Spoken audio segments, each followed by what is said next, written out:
히브리서 6장 19절에서 20절 말씀 우리 같이 읽겠습니다. 우리가 이 소망을 가지고 있는 것은 영혼의 닷 같아서 튼튼하고 견고하여 휘장 안에 들어가나니 그리로 앞서가신 예수께서 멜기세덱의 반차를 따라 영원히 대제사장이 되어 우리를 위하여 들어가셨느니라. 아멘. 히브리서 32번째 시간입니다. 앞서 가신 대로 따라갑니다. 우리나라 국토의 63.2%가 산이라고 합니다. 그 많은 산들을 다 다녀본 사람이 있겠죠? 저는 산을 좋아하기는 하는데 요즘에는 잘 다닐 기회가 잘 없는 것 같습니다. 예전에는 대구에 살 때는 매일 올라갔습니다. 매일 거기 산을 올라갔다 왔던 그런 기억들이 있습니다. 어쨌든 그러다가 멧돼지 한번 보고는 못 올라갑니다. 멧돼지를 저 가까이서 봤어요. 엄청 큰 거예요. 엄청 큰 걸 봐가지고 산 근처에도 못 갔어요. 그다음부터는. 어쨌든 제가 그 많은 산들을 다 다녀보지는 못했지만 그래도 다녀본 산들을 기억해 보면 산마다 다 길이 있었다는 겁니다.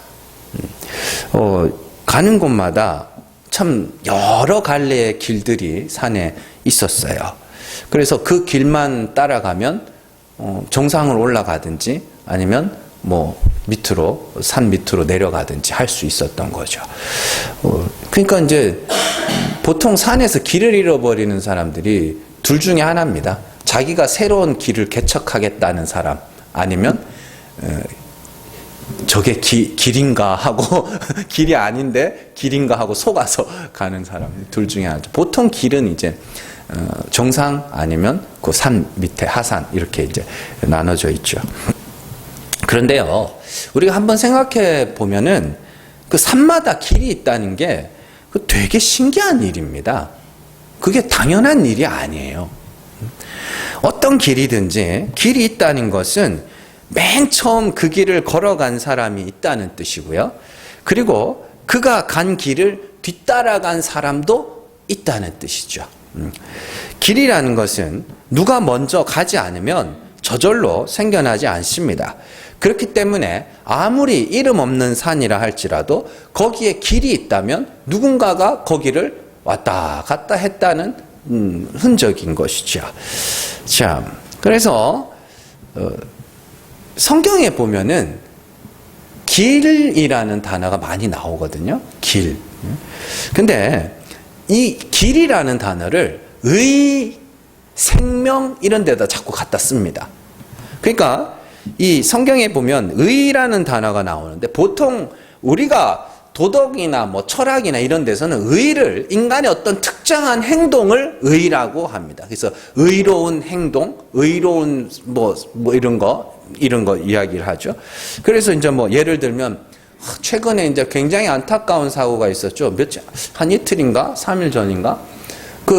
이렇게 고속도로였을 겁니다, 아마. 고속도로였을 거예요. 그러니까 어떤 트럭이 가다가 이렇게 옆으로 이렇게 전복됐어요. 사고가 났는지 어떻게 됐는지 전복이 됐어요. 그러다가 이제 사람들이 차가 전복이 되고 이제 있으니까 어떤 사람이 그걸 보고 가다가 멈춰 섰어요. 멈춰 서가지고 차가 전복이 되고 차에 불이 붙었으니까 빨리 운전자를 구출을 해야 될 거 아닙니까? 그래서 운전자를 구출한다고 그 차에 올라가가지고 막 이렇게 하고 있는데 트레일러가 그 차를 갖다 박은 거예요. 그래가지고 구해주던 사람이 죽어버렸어요. 그러니까 그 사람들 보고 사람을 살리는 저 의로운 행동을 하다가 죽었다. 이렇게. 그러니까 이 철학이나 이런 데서 이 도덕이나 이 보통 사람들의 그 마음에는 의라는 것을 어떤 특정한 행동을 의라고 하는 경우가 많습니다. 그런데 성경에서는요, 물론 그런 용도로 쓸 때도 있지만은 대부분요, 성경에서 말하는 의는 방향을 이야기합니다. 방향. 그래서 길이라고 그래요. 자, 시편 23편 2절 말씀, 3절 말씀 같이 읽습니다. 내 영혼을 소생시키시고 자기 이름을 위하여 의의 길로 인도하시는도다. 잠언 2장 8절 같이 읽습니다. 대저 그는 정의의 길을 보호하시며 그의 성도들의 길을 보전하려 하심이니라. 아멘. 그러니까 의, 정의, 그 성도들의 길 이렇게 하죠. 그러니까 이걸 길이라고 하면 어떤 하나의 행동, 어떤 특정한 행동이 아니라 뭐라는 거예요? 방향입니다. 방향성. 길이라는 것. 자, 우리가 지금 읽은 이 두 말씀에서 의의 길, 정의의 길, 성도들의 길이라는 말이 나오는 것은 그것이 의인들의 나라로 가는 길이며 천국으로 가는 길, 천국으로 가는 방향이라는 소리입니다.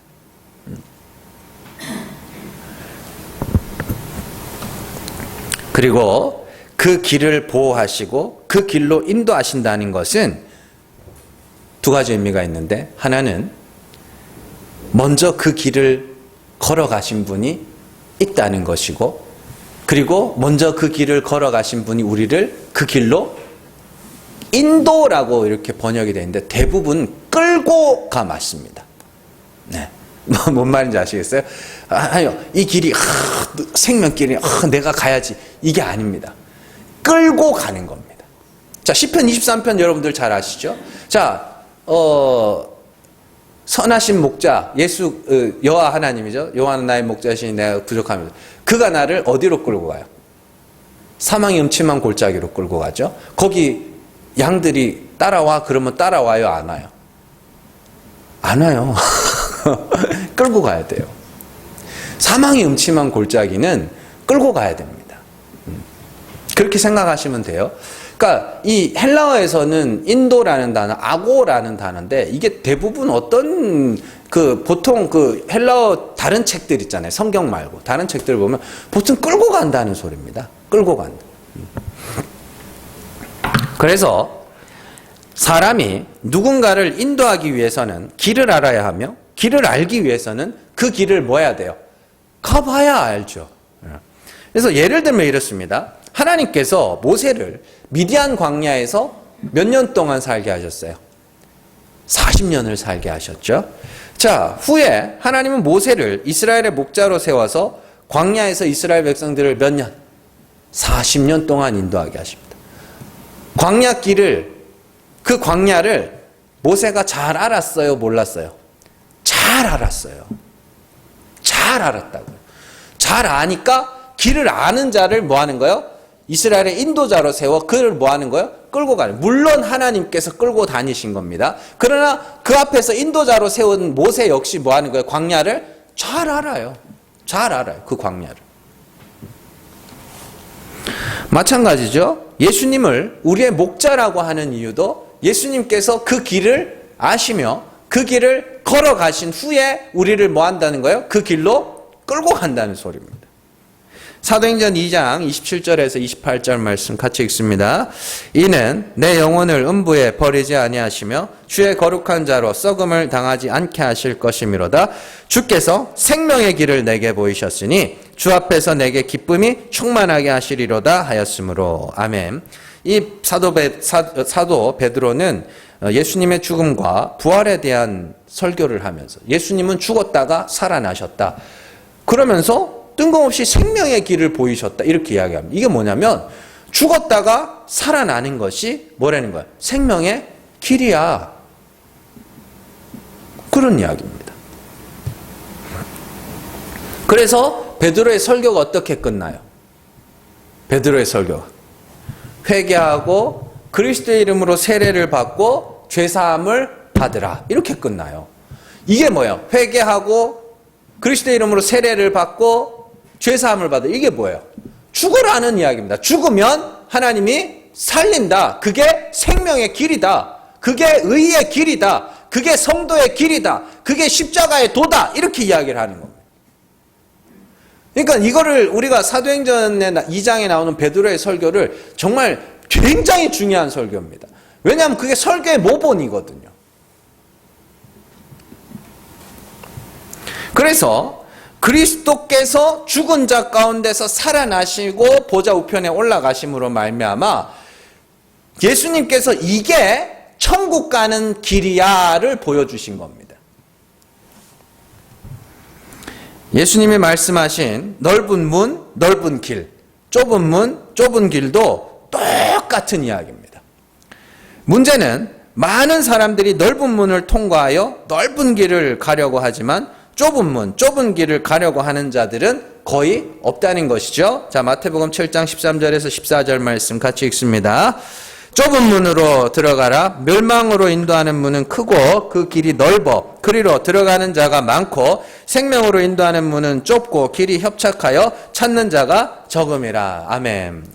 멸망으로 인도하는 문은 들어가는 자가 많고 생명으로 인도하는 문은 찾는 자가 거의 없다라는 단어입니다. 거의 없다. 그러니까 가만 놔두면 지가 알아서 안 간다는 소리예요. 스스로 그 길을 갈 수 있는 자가 없다는 소리죠.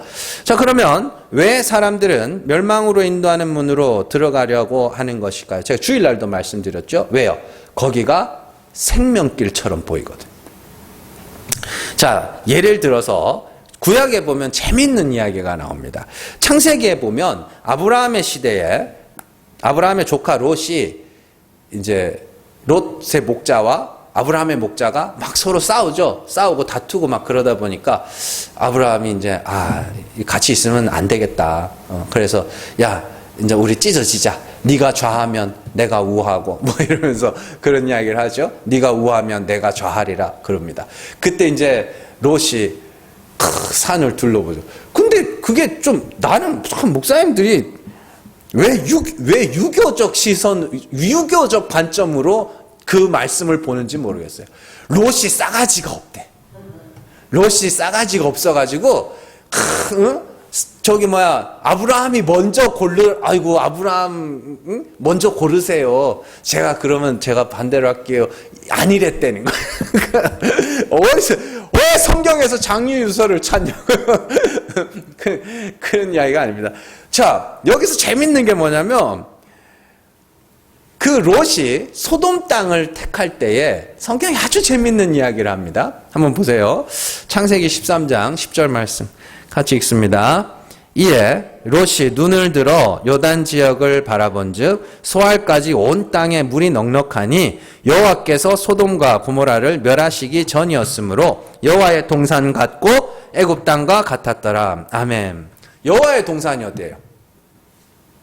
에덴 동산. 그러면 롯은 에덴 동산을 봤어요? 못 봤죠? 근데 그 소돔 땅이 롯이 보기에는 뭐처럼 보였다는 거예요? 에덴 동산처럼 보였대. 이런 거야. 에덴 동산이 있다면 저런 곳이 아닐까? 응? 그런 거 있죠. 자, 그러나 실상 그 소돔 땅은 뭐였어요? 멸망받을 땅이었죠. 이게 아주 의미하는 바가 크거든요. 사람들이 보기에 좋아 보이고 사람들이 보기에 옳게 보이는 것이 도리어 뭐라는 거예요? 멸망으로 이르는 길이라는 거예요. 똑같습니다. 넓은 문, 넓은 길. 그게 사람들이 보기에는 거기가 생명길처럼 보이기 때문에 많은 사람들이 그리로 가는 겁니다. 그러나 사망으로 이르는 길 있죠. 사망으로 이르는 길처럼 보이는 것이 도리어 뭐예요? 생명길이라는 겁니다. 자, 그렇다면 구체적으로 생명에 이르는 길은 어떤 길이며 사망으로 이르는 길은 어떤 길인가? 간단한 거죠. 생명으로 이르는 길은 예수 그리스도께서 걸어가신 길입니다. 예수께서 걸어가신 길은 뭐였어요? 나는 저주받을 죄인으로 죽는 것이 예수께서 자, 갈라디아서에 보면 내가 그리스도와 함께 십자가에 못 박혔다고 이야기하죠. 근데 실제로 그리스도와 함께 십자가에 못 박힌 자가 하나 있었어요. 예수님 십자가 우편 강도죠. 그가 뭐라 그랬어요? 우리는 이렇게 죽는 게 당연하다. 자, 십자가의 길이라고 그랬습니다. 예수님의 십자가를 지고, 그죠? 십자가를 지고 예수님이 걸어가신 길을 뒤따라간 자가 있었어요. 그죠? 그 누구예요? 예? 이름이 생각이 안 나서 묻는 거예요. 구레네 시몬. 구레네 시몬이 그 십자가를 지고 갈 때, 예? 성경이 뭐라고 하는 줄 알아요? 억지로 끌고 갔더래. 십자가의 길은 누군가가 억지로 끌고 가지 않으면 자기 스스로는 아무도 못 간다는 소리입니다. 왜냐하면 십자가의 길이라는 건 막 내가 착하게 사느라고 성격도 죽이고 막 사람들한테 폐 안 끼치고 살라고 성격 죽이고 막 꾹 참고 나쁜 말 안 하고, 이건 십자가의 길이 아니에요. 그게 넓은 길이라니까요. 어떻게 보면, 어떤 면에서 보면 나쁘다는 게 아니라, 십자가의 길이라는 게 뭐냐면 내가 너무 죄인이야. 내가 너무너무 죄인이야. 그래가지고 이건 하나님이 불쌍히 여겨서 겨우 구원해 주시지 않으면 구원받을 길이 없는 자. 그게 십자가의 길입니다. 그러니까 그 십자가의 길을 사람들이 너무 미화하고 있어요. 십자가는 뭡니까? 나무에 달린 자는 저주받아 죽는 거라 그랬잖아요. 내가 저주받아 죽을 죄인이라는 것을 인정하는 게 십자가의 길이고, 그게 예수 그리스도를 따라가는 거예요. 예수께서 내 죄를 지시고 내 죄 때문에 저주를 받아 죽으셨잖아요. 그러면 예수 그리스도를 따라가는 우리는 그 저주가 내 거라는 걸 인정하면서 가야 되는 겁니다. 그게 십자가의 도입니다. 어설프게 나를 희생하는 삶의 십자가 아닙니다. 그런 거 아니에요. 그건 수많은 사람들, 수많은 종교들, 수많은 사상가들이 그걸 그걸 생명의 길이라고 말했던 거고, 예수께서 말하는 건 그거 아닙니다. 예수님 우편 강도처럼,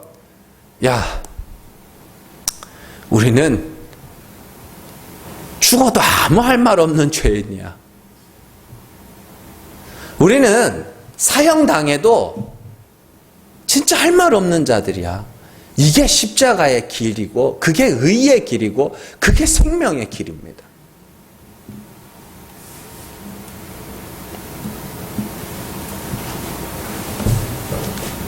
반대로 멸망으로 인도하는 넓은 문과 넓은 길은 많은 사람들이 좋아하는, 내가 할 수 있는 것이 많아. 내가 할 수 있는 것이. 생명으로 가는 좁은 문, 좁은 길, 내가 할 수 있는 것이라고는 하나님의 은혜, 하나님의 이름을 부르짖는 것밖에 없는 상태고, 멸망으로 가는 게 내가 할 수 있는 게 많아요. 내가 한 것도 많고.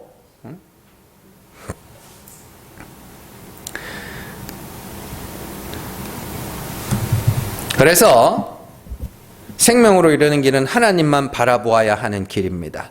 그래서 예수를 믿는다는 것은 그리스도와 같이 죽는다는 말이며, 그리스도와 같이 죽은 자들은 하나님이 그리스도를 죽은 자 가운데서 살리신 것과 같이 그리스도와 함께 죽은 나도 살리실 것만을 바라는 상태입니다. 그래서 성경은 사람이 믿음으로 의롭게 된다고 하면서 또한 소망으로 구원에 이른다고도 이야기를 하는 것이죠. 갈라디아서 5장 4절에서 6절 말씀 같이 읽습니다. 율법 안에서 의롭다함을 얻으려 하는 너희는 그리스도에게서 끊어지고 은혜에서 떨어진 자로다. 우리가 성령으로 믿음을 따라 의의 소망을 기다리노니 그리스도 예수 안에서는 할례나 무할례나 효력이 없으되 사랑으로서 역사하는 믿음뿐이니라. 아멘. 자, 율법 안에서 의롭다함을 받으려고 하는 자들, 다른 말로 하면 자기의 수고와 노력으로 의에 이르려고 하는 자들은 그리스도에게서 떨어진 자들, 은혜에서 떨어진 자들. 왜요? 그렇게 율법 안에서 자기의 힘으로 의롭다함을 얻으려고 하면, 그러면 예수의 십자가가 필요가 없어지죠. 그런데 잘 보시면 5절 말씀 보세요. 우리가 성령으로 믿음을 따라 의의 소망을 기다리노니. 자, 의의 소망을 기다리노니 이렇게 되어 있습니다. 의의 소망이라는 건 뭐예요? 소망이라는 건 믿음이라는 건 뭐예요? 하나님이 죽은 자를 살리시는 분이심을 그리스도로 말미암아 믿는 거죠. 그 믿음의 다음 단계가 뭐예요? 그리스도와 같이 이제 하나님이 죽은 자를 살리시는 분이심을 믿었으니까 나는 뭐 해야 돼요? 이제 그리스도와 같이 죽었죠? 죽었으면 뭐예요? 하나님이 다시 살리실 것을 소망하죠. 그건 다른 말로 뭐하면, 소망이 다른 말이 뭐예요? 기다림입니다. 오래 참음이라고 그러고. 죽은 자들이 하나님이 살려주셔야 내가 살죠. 하나님이 의롭다 해주셔야 내가 의롭죠. 이렇게 돼 있는 상태. 그게 의의 소망을 기다리는 거라고 이야기합니다. 의의 소망이라는 건 자신의 죄를 자백하고 그리스도와 합하여 십자가에 못 박혀 죽은 자들이 전적으로 하나님의 은혜만을 바라는 상태입니다. 그 소망이 있는 자들만이 구원에 이르는 자입니다. 로마서 8장 24절에서 25절 말씀 같이 읽습니다. 우리가 소망으로 구원을 얻었음에 보이는 소망이 아니니 보는 것을 누가 바라리요? 만일 우리가 보지 못하는 것을 바라면 참음으로 기다릴지니라. 아멘. 여기서도 보시면 소망, 참음, 기다림 이렇게 나오죠. 자, 그러니까 소망이 있는 자들은 뭐 하는 거예요? 내가 뭔가를 해서 의에 도달하겠다가 아니라 하나님이 은혜로 구원해 주셔야 됩니다. 그러면서 뭐 하는 거예요? 하나님의 은혜만을 기다리는 거예요. 바라고 기다리는 겁니다. 자, 우리가 그 앞에 한번 보시면은 14절 말씀, 히브리서 6장 14절 말씀, 그 성경을 보세요. 잘 보세요. 같이 읽습니다. 이르시되 내가 반드시 너에게 복주며 너를 번성하게 하고 번성하게 하리라 하셨더니 15절 그가 이같이 오래 참아 약속을 받았느니라. 아멘. 약속이 나오고 또 뭐가 나와요? 오래 참음이 나오죠. 같은 겁니다. 소망, 오래 참음, 기다림, 바란다 똑같은 이야기입니다. 이걸 뭐라 그랬어요? 야고보에서는 깨끗한 마음. 깨끗한 마음이 뭐예요? 깨끗한 마음. 하나님만 바라는 마음. 자, 하나님만 어떤 자가 하나님만 바래요? 예? 자, 우리가 자녀를 키웁니다. 언제 자녀가 부모만을 바래요? 언제? 예? 젖먹이 때. 엄마 없으면 뭐예요? 죽죠? 그래서 엄마만 바라죠. 그런데 얘가 장성하면 어떻게 해요? 중학생쯤 되면 저희 큰놈이 말을 잘 들어요. 그러다가 이제 저희가 이제 한 번씩 이제 토요일날 교회에 있다가 이제 시장 들렀다가 이렇게 집에 갈 때가 있었거든요. 그러다가 이제 시장에 가면 장을 보면 이제 이렇게 짐이 많잖아요. 이거 손으로 다 들고 가려면 힘들어요, 저도. 5 식구 이렇게 음식 하는 게 힘들다고요, 그게. 그래서 제가 저희 큰 놈한테 전화를 해가지고, 야, 이 장바구니 끌고 다니는 장바구니 있죠? 이것 좀 시장에 들고 와라. 자주 시켰어요, 자주. 그러다가 얘가 언제였지? 중학교 때인가? 그러니까 하루는 그러는 거예요. 부끄럽대. 이 장바구니 들고 가는 걸 부끄럽대. 그러니까 이게 자녀들이 점점 장성하면 장성할수록 그 마음이 부모에게로 별로 향하지 않죠. 언제? 어린아이, 갓난아이 때 부모만을 바란다는 건 그런 거거든요. 왜 바래요? 부모가 없으면 아무것도 할 수 없거든요. 아무것도 할 수 없는. 여러분들 소망이라는 건 그런 겁니다.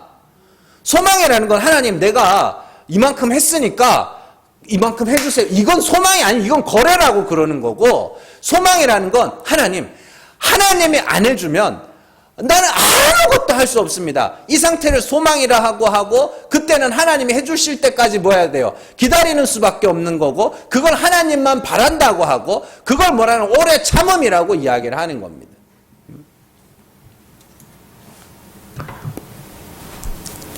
자, 그래서 하나님께서 자기를 두고 맹세하신 약속과 소망, 그리고 오래 참음이라는 건 굉장히 큰 연관성이 있습니다. 하나님이 자기를 두고 약속하셨다는 것은 내가 하겠다죠. 내가 약속을 이루겠다. 그런 것이고, 거기서 우리는 부지런히 뭐 해야 돼요? 하나님이 약속을 이루시기를 부지런히 뭐 해야 돼요? 기다려야 되죠. 부지런하면 기다리는 거고, 게으르면 내가 자꾸 뭘 하는 게 게으름이라 제가 말씀드렸죠. 자, 여러분들, 모세가 나이 40에 왜 광야로 쫓겨난지 아세요? 예? 그냥 애굽 사람 쳐 죽여서 이제 쫓겨났잖아요. 그거는 하나의 그냥 핑계가 도구고, 모세를 광야로 쫓아내기 위한 도구였고, 그 사건이 성경에 왜 나오는지가 중요하거든요. 자, 하나님은 아브라함에게 4대 만에 애굽에서 나오게 될 것을 약속하셨습니다. 거기서도 하나님은 자기를 두고 맹세를 하세요. 자, 창세기 15장 13절에서 14절 말씀 같이 읽습니다. 여호와께서 아브라함에게 이르시되 너는 반드시 알라 내 자손이 이방에서 객이 되어 그들을 섬기겠고 그들은 400년 동안 내 자손을 괴롭히리니 그들이 섬기는 나라를 내가 징벌할지며 그 후에 내 자손이 큰 재물을 이끌고 나오리라.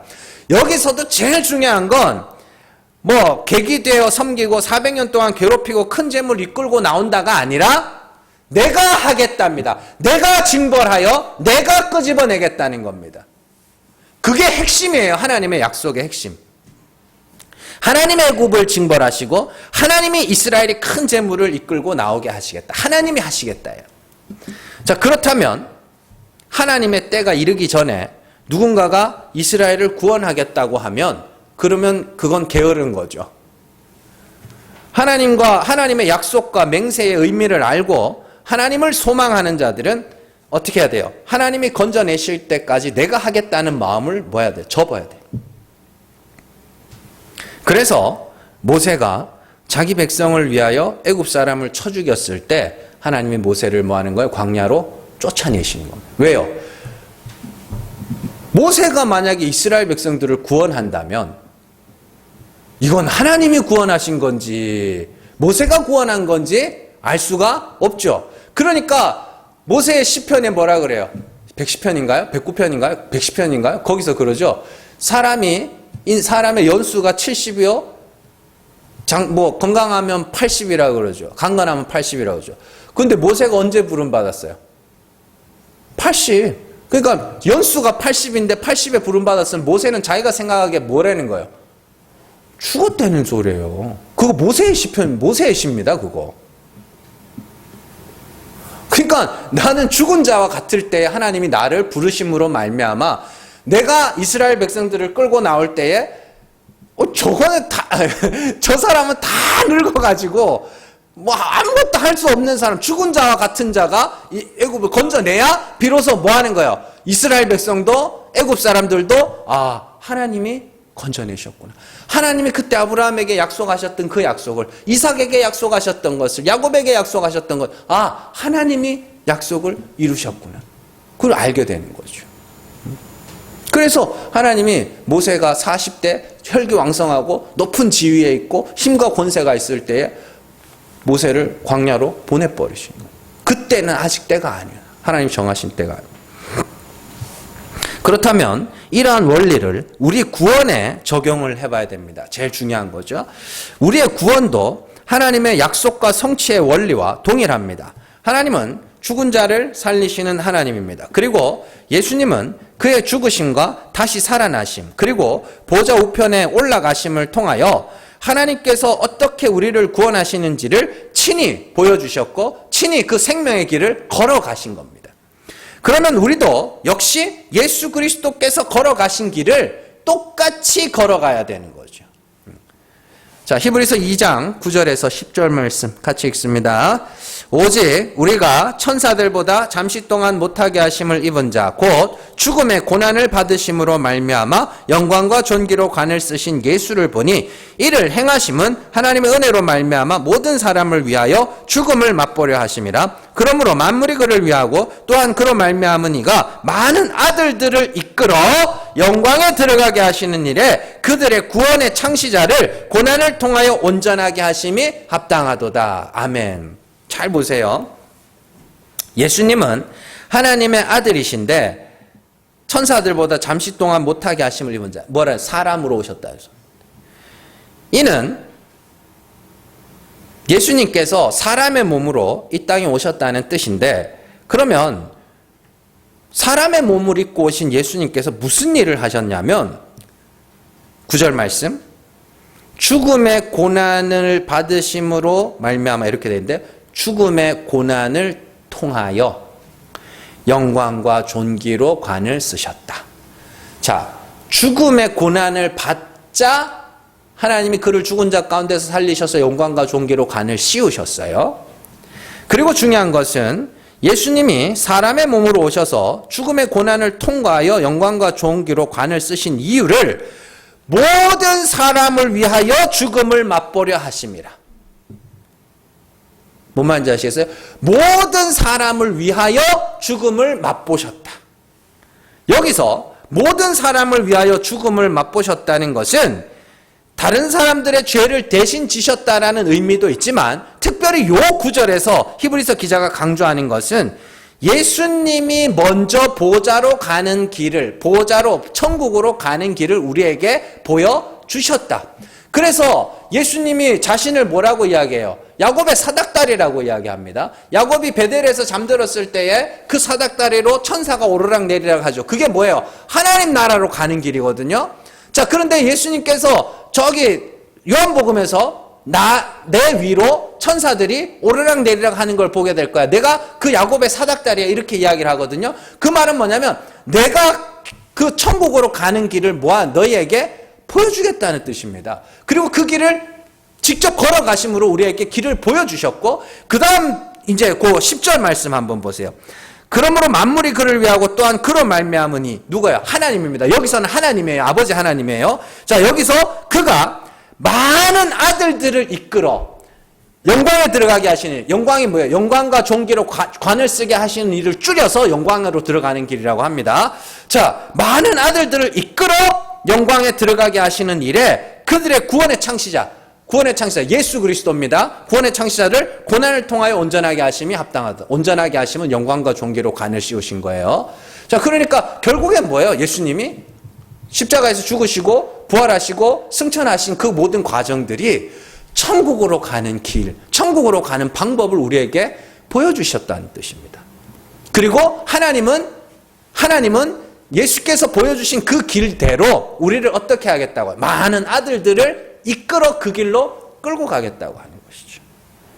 여기서 그 10절에 나오는 구원의 창시자라는 단어, 알케고스라는 헬라어 단어인데 이 헬라어 사전에 보면은 이 단어가 무슨 뜻이냐면 전임자 아시죠? 전임자. 그리고 이 헬라어 사전에 그대로 이렇게 적혀 있습니다.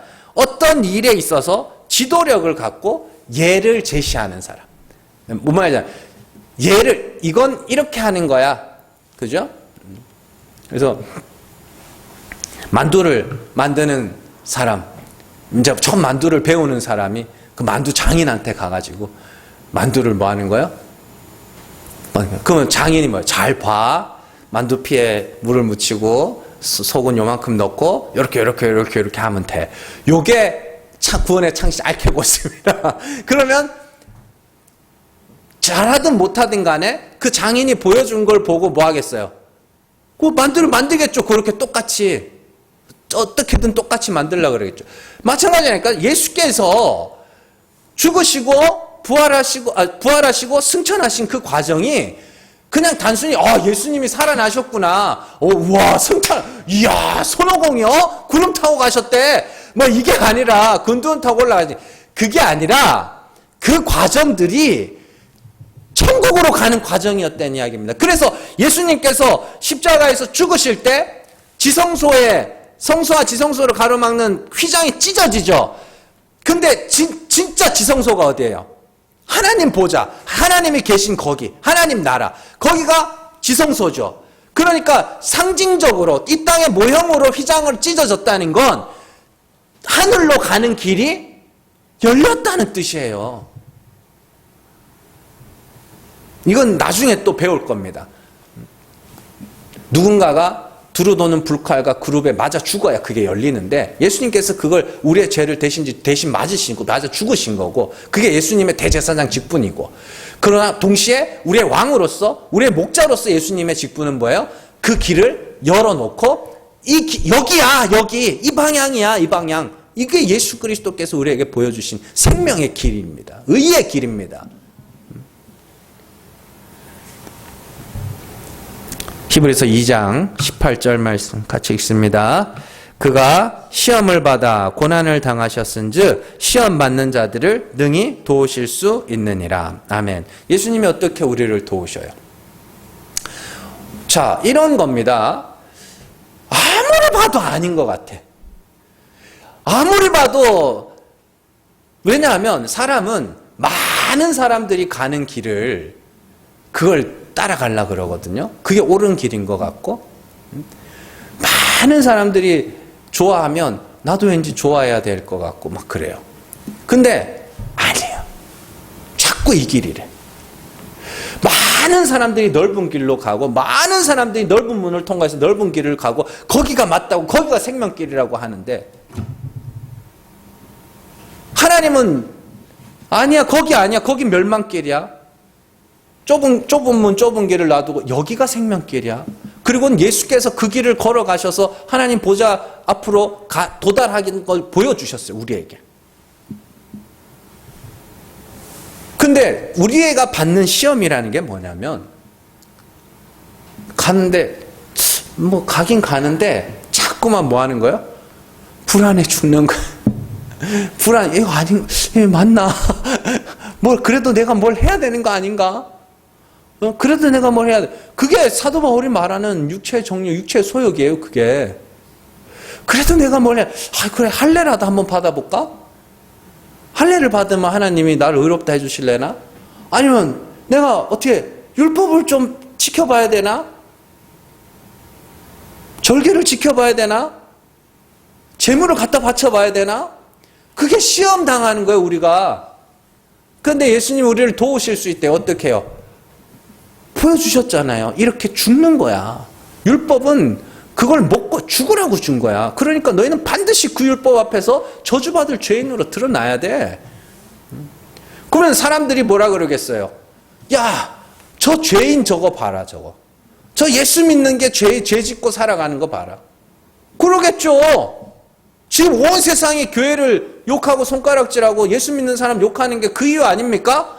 못되게 살아서? 그 사람은 내가 못되게 살기 때문에 예수를 믿는다고 하는데, 못되게 살기 때문에 나는 내 못됨을 너무나도 잘 알기 때문에 합리화하라는 게 아니라 내 죄와 내 부끄러움과 내 못되고 이기적인 모습들을 너무나도 잘 알기 때문에 아이고 하나님 아니면 나는 구원받을 길이 없습니다. 이러고 있는데 그게 올바른 믿는 믿음인데, 세상 전부가 교회마저도 저 예수 믿는 사람 저렇게 산다고. 전부 그러지 않습니까?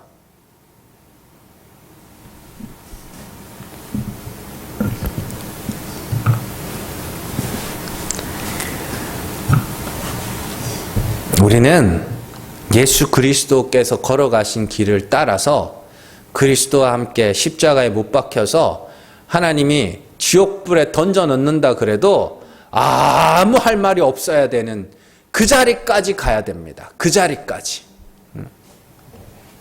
그래서 사도 바울이 로마서에서 그렇게 이야기하죠. 하나님께서 씨를 남겨두지 않았다면 우리가 소돔과 고모라와 같았을 것이라. 그 씨가 뭐예요? 자손입니다. 아브라함의 자손을 이야기하고 예수 그리스도를 이야기하죠. 하나님이 예수 그리스도를 남겨두지 않았으면 우리는 소돔과 고모라에서 지옥불에 맞아 죽었어야 될 자라는, 그게 성도들의 고백이어야 돼요. 그게 안 아프다고요? 그게 고난이 아니라고요? 그게 진짜 고난이라니까요. 자식이 밖에서 사고 쳤습니다. 사고 쳤어요. 근데 자꾸만 내 탓인 것 같아. 네? 얼마나 비참한지 아세요, 그게? 근데 옆에서 자꾸 니 닮아서 그리, 니 닮아서 그리 그러면은 어디 싸우자는 거죠? 한번 싸우자 오늘.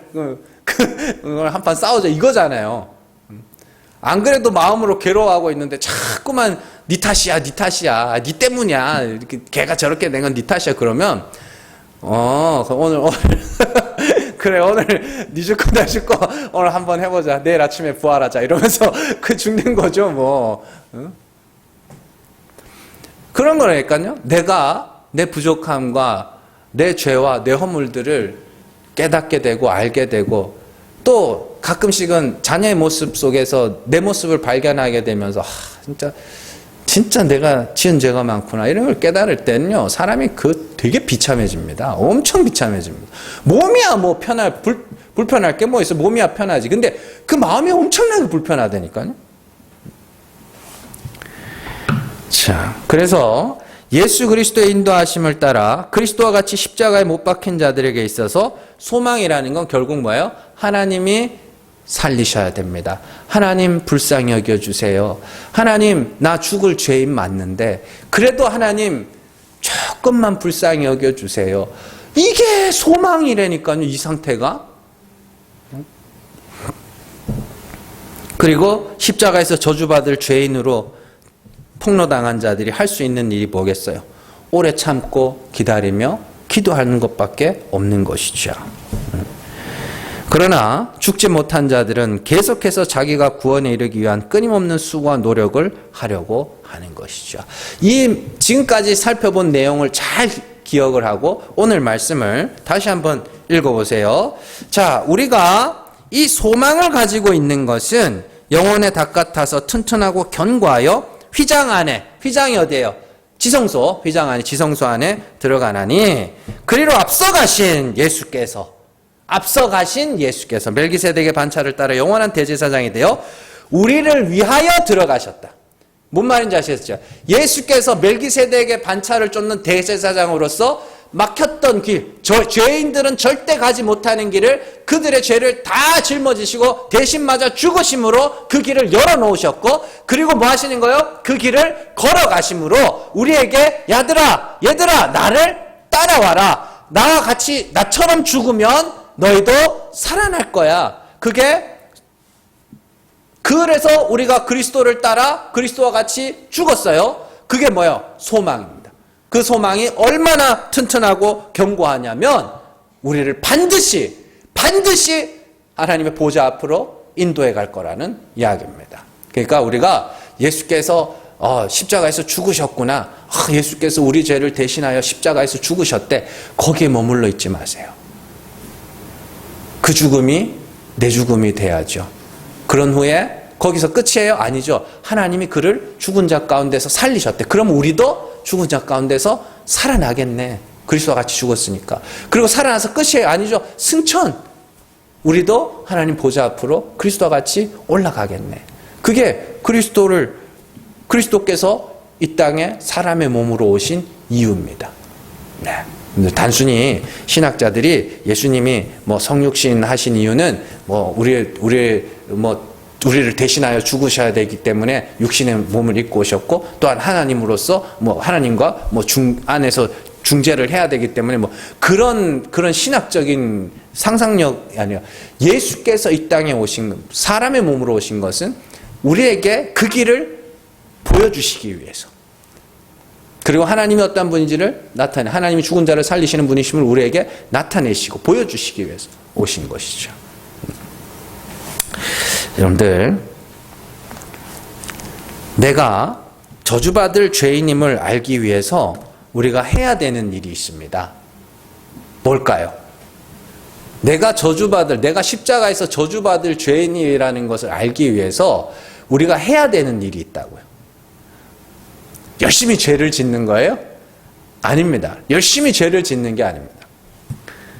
경건하고 착하고 성실하게 살아야 됩니다. 우리가 경건의 연습이 없이는 절대로 우리가 죄인임을 알 수가 없습니다. 죄와 피 흘리기까지 싸워봐야 내가 죄인이라는 것을 비로소 알 수 있는 것이죠. 어린아이의 재능을 발견하기 위해서는 이것저것 많은 경험을 해봐야 됩니다. 아무것도 하지 않으면 어떤 재능도 발견할 수 없습니다. 재능이라는 것은 가만히 있으면 알아서 툭툭 튀어나오는 게 아니죠. 그림에 재능이 있으면 운동도 해봤다가 축구도 해봤다가 수영도 해봤다가 음악도 피아노와 바이올린 다 해보는 중에 종이 앞에 앉아 크레파스를 딱 들고 그림을 그려봤을 때 비로소 뭐가 나오는 거. 그림에 재능이 있구나를 알게 되는 것이죠. 다 해봐야 돼요. 마찬가지입니다. 우리가 내가 죄인이 맞구나라는 것을 알기 위해서는 정말 거룩하고 신실하고 경건하고 착하게 살아보셔야 됩니다. 정말로 죄를 안 짓기 위해서 열심히 애를 써보셔야 됩니다. 그래야 내가 죄를 안 지을 수가 없는 자구나라는 걸 비로소 그때 깨닫게 되는 거예요. 그러니까 이런 말씀들을 보면서 여러분들이 나태해지면 안 됩니다. 나태해지면 어차피 난 죄인이니까. 그래서 물어봐요. 무슨 죄를 지었는데? 지가 무슨 죄를 지었는지도 몰라요.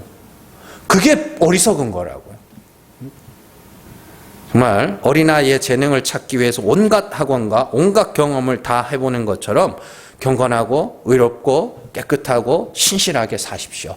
그리고 그 모든 경험의 끝에 나는 하나님이 불쌍히 여기셔야 구원에 이르는 수 있는 죄인입니다. 고백하고 소망의 자리에서 오래 참고 기다리며 하나님만 바라는 저 여러분들 되시기를 주님의 이름으로 축원합니다. 기도하겠습니다.